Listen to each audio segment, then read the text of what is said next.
Hello दोस्तों, नमस्कार। SM किसी चैनल में मैं आप सभी लोगों का दिल से बहुत बहुत स्वागत करता हूं। अगर आपने पहली बार विजिट किया है जरूर चैनल को सब्सक्राइब कर लेना।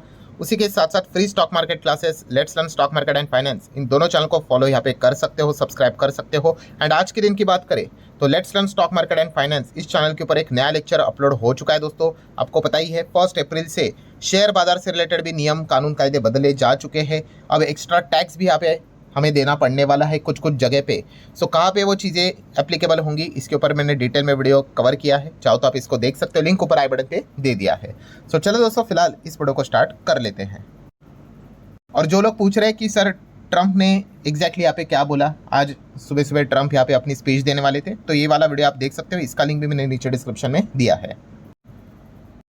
सो ठीक है दोस्तों, अभी हम लोग आ चुके हैं बिल्कुल हमारे नॉर्मल स्क्रीन के ऊपर। एंड जैसे कि आप सभी लोगों को पता ही है कि अभी जैसे मैंने आपको बताया कि आज के दिन का सबसे पहला बिगेस्ट इवेंट कौन सा था, किसके ऊपर कैमरा का फोकस था, ट्रंप के ऊपर। और ट्रंप ने तो आपको पता ही है हमेशा की तरह उल्टी फुल्टी यहाँ पे बातें की, और ऐसी ऐसी बातें उन्होंने की कि हमारा मार्केट छोड़िए, ग्लोबल लेवल पे अगर हम लोग बात कर ले सभी के बाजार यहाँ पे तोड़ दिए गए। सो अगर हम हमारे निफ्टी 50 की बात कर ले, बाजार की अगर बात कर ले, तो आप यहाँ पे देख सकते हो काफ़ी बड़ा गैप डाउन हम लोग को देखने को मिला। ये तो कल के दिन की क्लोजिंग थी, आप यहाँ पे देख सकते हैं। एंड फिर नीचे आप देख सकते हैं यहाँ से ओपनिंग हो गई, जो कि एक्सपेक्टेड ही था। गिफ्ट निफ्टी, जापान का मार्केट, एशियन मार्केट, सबकी हालत खराब थी। पर बाद में आप देख सकते हो दोस्तों, एक ज़बरदस्त रिकवरी देखने को मिल गई। यस, मतलब मैं अगर आपको दूसरा चार्ट पैटर्न दिखा दूँ, ये वाला, तो आप देख सकते हैं, देखिए इतना बड़ा गैप डाउन, एक्सपेक्टेशन था कि और नीचे जाएगा, बट यहाँ पे रिकवरी देखने को मिलेगी। और रिकवरी ऐसे वैसे रिकवरी नहीं है, लगभग 500 प्लस पॉइंट की रिकवरी है, 2-2.25% तक। इतने खराब माहौल में बाजार यहाँ पे इतना नीचे से भागा कैसे?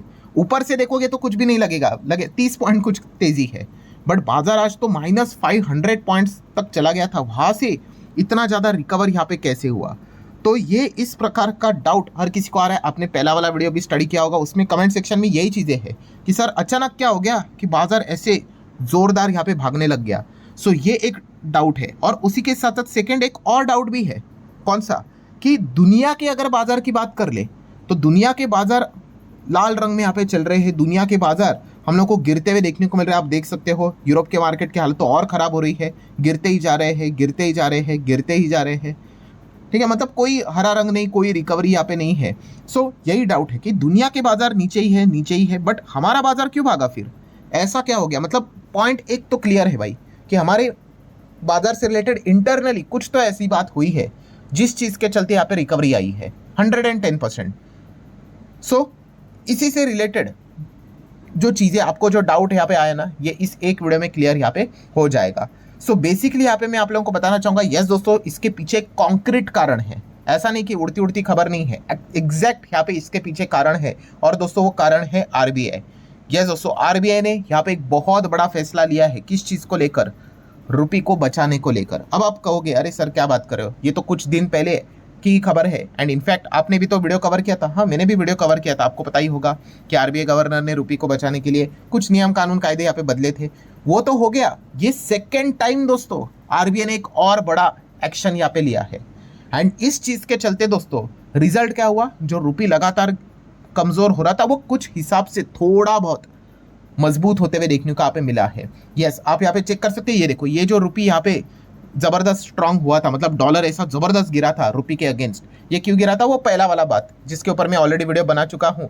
अगर आपने वो नहीं देखा है तो देख लेना, लिंक ऊपर आई बटन पे मिल जाएगा। फिर देखा गया तो वो ज़्यादा टिका नहीं लंबे टाइम के लिए, बाद में वापस कमबैक हो गया डॉलर का। फिर उसके बाद धीमे धीमे करके डॉलर वीक होने लग गया। और आज के दिन की बात कर ले तो यस, वापस एक ज़बरदस्त झटका किसको लग गया? डॉलर को लग गया अगेंस्ट द रूपी। झटका मतलब भाई कोई वो जीरो बीरो तो नहीं होने वाला है, बट फिर भी जो 95 के हिसाब से चल रहा था वो रेट अभी आप देखोगे 93 के करीब आया। और लिटरली हम कह सकते हैं दोस्तों, इंडियन रूपी की बात कर ले 13 साल की सबसे बड़ी तेजी देखने को मिल गई। 1.8% तक इंडियन रूपी क्या हो गया? रिकवर हुआ और 93.10 पर बंद होते हुए देखने को यहाँ पे मिला है।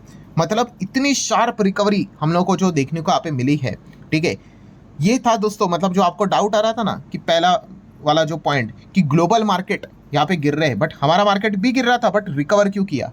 तो यस, आरबीआई ने ये जो कुछ यहाँ पे फैसले लिए, इस चीज़ के चलते हमारा जो रुपी है, हमारा जो करेंसी है, वो टेम्पररी बेस के हिसाब से भी क्यों होना सही, बट वो मजबूत हुआ एंड इस चीज़ के चलते बाजार में भी वो हम लोग को रिकवरी देखने को यहाँ पे मिली है। अब ग्लोबल लेवल पे देखा गया उनके सेंट्रल बैंक से रिलेटेड उनकी करेंसी वैसी भी इतनी ज़्यादा गिर नहीं रही थी, तो उनको ज़्यादा कोई उन्होंने फैसला नहीं लिया। हमारे इधर ये फैसला आया तो इसलिए ये रिकवरी हम लोग को देखने को मिल गई। तो पहला वाला जो आपका डाउट था वो तो क्लियर हुआ होगा कि हम क्यों रिकवर हुए और ग्लोबल मार्केट अभी भी क्यों यहाँ पे नीचे है। हाँ, वो तो डिबेटेबल पॉइंट है सेकंड वाला कि ये कब तक चलेगा, कब तक टिकेगा, बट मैं आप लोगों को आज का जो मेजर पॉइंट है वो बता रहा हूँ।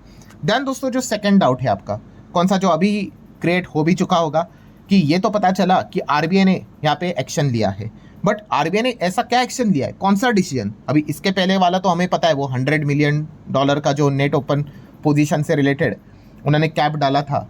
इस चीज़ के चलते जिनके पास एक्सेस पोजीशंस थे डॉलर के उनको निकालने पड़े थे। ये तो 3 दिन पहले की बात है।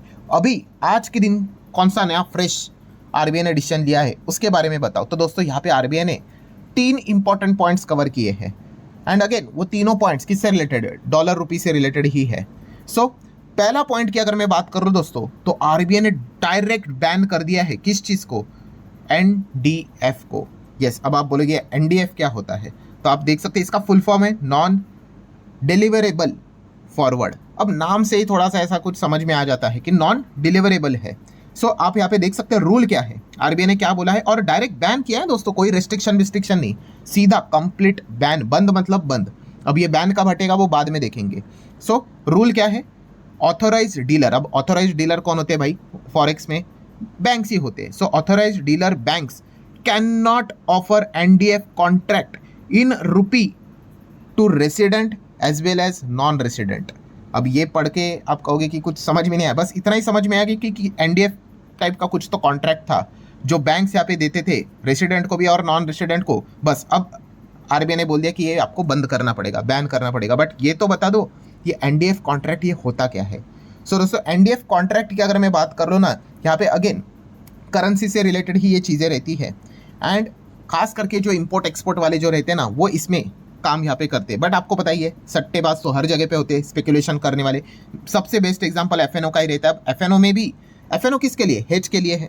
सो ये भी सारी जो चीज़ें हम लोग को देखने को मिल रही है ये हेजिंग के लिए होते हैं, जो इंपोर्ट एक्सपोर्ट यहाँ पे करते हैं उनके लिए होते हैं। बट एंटर कौन लेते हैं, स्पेकुलेशन वाले, सट्टेबाज वाले, जिनके पास कोई पोजीशन नहीं होती है। वो बस क्या करना चाहते हैं, वो जो गैप रहता है उसका वो मुनाफा उठाने की कोशिश यहाँ पे करते हैं। आइदर प्रॉफिट होगा या फिर लॉस होगा, उसको वो सेटल करेंगे। और ये जो सेटलमेंट भी होती थी ना, जो भी ये सट्टा लगाएंगे, जो भी गैप, वो सेटलमेंट में भी रुपी में नहीं होती थी, वो डॉलर में यहाँ पे होती थी। ठीक है। सो इससे यहाँ पे होता क्या था दोस्तों कि विदेश में ज़बरदस्त लेवल पे स्पेकुलेशन चलता था एंड इसमें हमारा जो रुपी है ना उसकी बलि यहाँ पे चढ़ रही थी। ठीक है। अब रुपी तो यहाँ पे गिर रहा है, आप सभी लोगों को पता है, तो हर कोई क्या कर रहा था, रुपी को शॉर्ट भी यहाँ पे कर रहा था। जो अलग अलग इंस्ट्रूमेंट्स मिलते थे रुपी के अगेंस्ट ही बेट यहाँ पे ली जा रही थी। सो ये जो एनडीएफ कॉन्ट्रैक्ट जो यहाँ पे हम लोग को देखने को मिलता था, ठीक है, तो वो अब फाइनली अभी यहाँ पे क्या कर दिया, आरबीआई ने बोल दिया कि भाई बैंक्स अब इसको यहाँ पे नहीं देंगे, किसी को भी नहीं देंगे। ठीक है। तो ये पहला वाला पॉइंट हम लोग को देखने को यहाँ पे मिला है। सो मतलब स्पेक्यूलेशन कम होते हुए देखने को मिलेगा। जो इंपोर्ट एक्सपोर्ट करते हैं वही इसमें काम करते हुए देखने को मिलेंगे। सेकंड, रेस्ट्रिक्शन डाला है, यहाँ पे बैन नहीं हुआ है। क्या किया है, रेस्ट्रिक्शन ऑन रीबुकिंग। अब यहाँ पे रूल क्या है, तो आप देख सकते हैं banks can not rebook, cancel foreign exchange derivative contract. सब कुछ ये डेरिवेटिव से रिलेटेड ही है, क्योंकि डेरिवेटिव, जहाँ पे डेरिवेटिव है ना वहाँ पे सट्टेबाज आ जाएंगे। सो अगेन वही पे चीज़ें दोस्तों। अब पहले यहाँ पे क्या होता था, मैं आप लोगों को बताता हूँ, बहुत सारे कंपनीज रहते थे वो कैंसिल करते थे, ठीक है, अपने जो पुराने कॉन्ट्रैक्ट्स और री एंटर करते थे कॉन्ट्रैक्ट्स में। क्यों, बेनिफिट लेने के लिए, प्राइस जो चेंज होता था ना उसका। ठीक है। आपको समझने के लिए थोड़ा मुश्किल हो सकता है इसका अगर आपको नॉलेज नहीं होगा तो, बट फिर भी जितना बता रहा हूँ उतना समझने का काफ़ी है। वो क्या करते थे, पुराने कॉन्ट्रैक्ट्स को बंद करते थे और नया दूसरा यहाँ पे कॉन्ट्रैक्ट्स को री एंटर करते थे। सो प्राइस चेंज का उनको बेनिफिट मिलता था। सो अब इस चीज़ के चलते यहाँ पे हुआ क्या है दोस्तों कि जो ये री एंटर करते थे, ठीक है, अब ये इन्होंने बंद कर दिया। अब आप ये री बुकिंग यहाँ पे नहीं कर पाओगे, कैंसिल ही कर दिया है। सो इससे होगा क्या, जैसे मैंने कहा कि जो एक्चुअल में जो जेन्युइन हेज करने वाले जो होते हैं, इंपोर्ट एक्सपोर्ट करने वाले होते हैं, ठीक है, वही इसमें काम कर पाएंगे। जो स्पेकुलेशन वाले ना उनको हटा दिया। स्पेकुलेशन मतलब क्या, वही कि रुपी गिर रहा है ना भाई, इसके अगेंस्ट बेट लो एंड डॉलर यहाँ पे लगातार क्या करे, कमाते जाओ और ऊपर चला जाए। सो ये सारी चीज़ें हम लोग को रुकते हुए देखने को मिली। और तीसरा सबसे बड़ा पॉइंट, इसको स्टार लगाना बहुत इंपॉर्टेंट है, कि ये जो सारी चीज़ें आरबीआई ने यहाँ पे की है उसमें रिलेटेड पार्टी ट्रांजैक्शन को भी बैन कर दिया है। मतलब रूल क्या है आप देख सकते हो, bank can not do forex derivative deals with their own related entities, like उनके जो फॉरेन के ब्रांचेस होते हैं या फिर सब्सिडरीज। मतलब आरबीआई ने जो फैसला लिया, ठीक है, हमारे धरती के ऊपर, भारत के ऊपर ये चीज़ें बंद हो जाएगी, कॉन्ट्रैक्ट्स नहीं मिलेंगे। बट हमारे बहुत सारे जो बैंक्स है विदेश में भी, उनके भी ब्रांचेस वहाँ पे अगर इन कॉन्ट्रैक्ट्स को इशू किया तो आरबीआई ने ये भी बताया related party related transaction also ban. So अगर आपका किधर ब्रांच है ऑस्ट्रेलिया में, वहाँ पे जाके ये डेरिवेटिव कॉन्ट्रैक्ट्स उठा लेंगे तो वो नहीं चलेगा भाई। बंद मतलब बंद, ठीक है, ना तो ब्रांचेस को ना तो किसी सब्सिडरीज को भी, ठीक है। मतलब ओवरऑल आउटकम क्या है दोस्तों, ओवरऑल आउटकम यही है कि रुपये को लेकर जो सट्टेबाजी यहाँ पे जो चलती थी इसको रोकने की कोशिश की है। देखिए रुपया तो वीक है, हर किसी को पता है, बट इतना वीक, ठीक है, हम समझ सकते हैं 89 तक यहाँ पे होना, बट ये 95 तक जो ये एक्स्ट्रा जो ये रुपये जो कमज़ोर हुआ है ना अगेंस्ट द यूएस डॉलर, इसमें ये बहुत बड़ा रोल प्ले यहाँ पे हो रहा था, ये स्पेकुलेशन का, कि सट्टा यहाँ पे चल रहा था, लोग दबाकर यहाँ पे रुपये को यहाँ पे बेच रहे थे। एंड इसीलिए डॉलर भी हम लोगों को यहाँ पे क्या होते हुए देखने को मिला था, अगेंस्ट द रुपी लगातार स्ट्रांग होते हुए देखने को मिल रहा था, जो आज भी है। बट इस रफ्तार से रुपया हमारा वीक हो रहा था, तो फाइनली अब आरबीआई को क्या करना पड़ा, इंटरवेन करना पड़ा। एंड इसीलिए ये स्पेकुलेशन अभी बंद होते हुए देखने को मिला है। ये एनडीएफ की अगर बात करें तो इस रूट से, एंड जो रियल इंपोर्ट एक्सपोर्ट करने वाले हैं उनको चिंता करने की जरूरत नहीं है। सो हम कह सकते हैं सेकंड ब्रह्मास्त्र आरबीआई ने इस्तेमाल यहाँ पे किया है। इसके पहले वो जो कैप डाला था $100 मिलियन वाला, वो एक था, उसमें भी वही सेम चीज़ थी कि एक्सेस डॉलर अगर आपके पास रहेंगे तो आपको वो पोजीशंस बंद करने पड़ेंगे एंड रुपये आपके अकाउंट में यहाँ पे आ जाएगा। तो थोड़ा बहुत रुपये को वहाँ पे भी फायदा हुआ था। एंड आज के दिन की अगर हम लोग बात कर ले तो आरबीआई ने एक और ज़बरदस्त फैसला यहाँ पे लिया है। एंड इसी चीज़ के चलते हम यहाँ पे कह सकते हैं दोस्तों, रुपये 13 साल के बाद इतना शार्प हम लोग को रिकवर करते हुए देखने को यहाँ पे मिला, तो इसके पीछे का रीज़न ही क्या था, आरबीआई। एंड इसी रीज़न के चलते हम कह सकते हैं मार्केट भी क्या होते हुए देखने को मिल गया, नीचे से 500 पॉइंट यहाँ पे रिकवर हुआ है। मैं अगेन कह रहा हूँ कि ये टिकेगा नहीं टिकेगा वो तो मिडल ईस्ट के ऊपर डिपेंड करता है, बट आज के दिन जो आप ये चाह रहे थे ना कि एग्जैक्टली हुआ क्या है, सो इसके पीछे के ये मेजर कारण है, ठीक है, जो मैंने यहाँ पे कवर किए हैं। सो ठीक है दोस्तों, आशा करता हूँ वीडियो हेल्पफुल लगा होगा, आपका डाउट क्लियर हुआ होगा। आप चाहो तो इस वीडियो को like as well as share यहाँ पे कर सकते हैं। एंड जाते जाते इस चैनल को भी ज़रूर विजिट करना। ये जो नए नियम आए हैं भाई, इसको ज़रूर यहाँ पे आपको पता है, यहाँ पे ये पता होने चाहिए, मतलब वरना बाद में आपको नुकसान यहाँ पे हो सकता है। ठीक है, तो ये वीडियो खत्म हो चुका है, आप चाहो तो इस वीडियो को देख सकते हो। मिलता है नेक्स्ट वीडियो में, तब तक के लिए बाय बाय।